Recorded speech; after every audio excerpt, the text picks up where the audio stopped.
بسم اللہ الرحمن الرحیم۔ السلام علی من اتبع الہدی۔ ہدایت کی اتباع کرنے والوں کو راحت دو جہاں قرآن چینل کی طرف سے سلام عرض ہے۔ تمام تعریفیں اس پروردگار کے لیے ہیں جو گڑ گڑانے والوں کو ناکام نہیں پھیرتا۔ لاکھوں درود و سلام ہوں محمد و آل محمد پر۔ سامعین کرام، صاحبان ایمان، ہمارے آج کے سبق کا موضوع ہے سورہ بقرہ کی آیت نمبر 199۔ تو آئیے پروردگار کے پاک نام سے اپنے سبق کا آغاز کرتے ہیں۔ بسم اللہ الرحمن الرحیم۔ ثم افیضوا من حیث افاض الناس واستغفروا اللہ ان اللہ غفور الرحیم۔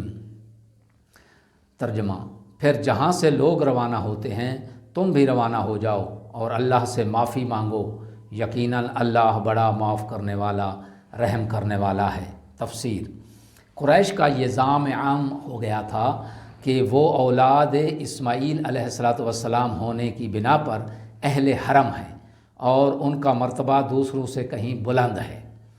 وہ عام لوگوں کے ساتھ عرفات تک جانے کو اپنی شان کے خلاف سمجھتے تھے۔ چونکہ عرفات حدود حرم سے باہر ہے، لہٰذا وہ مزدلفہ سے واپس آ جاتے تھے جبکہ دوسرے لوگ عرفات تک جاتے تھے۔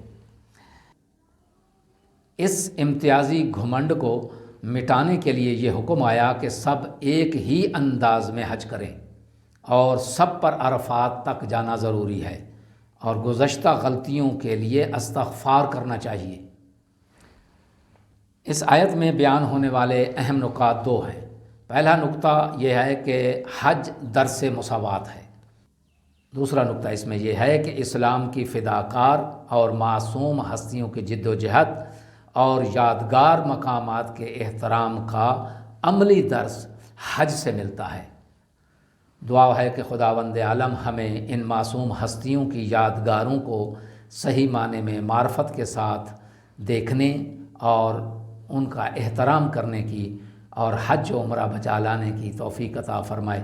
وآخر دعوانا ان الحمد للہ رب العالمین۔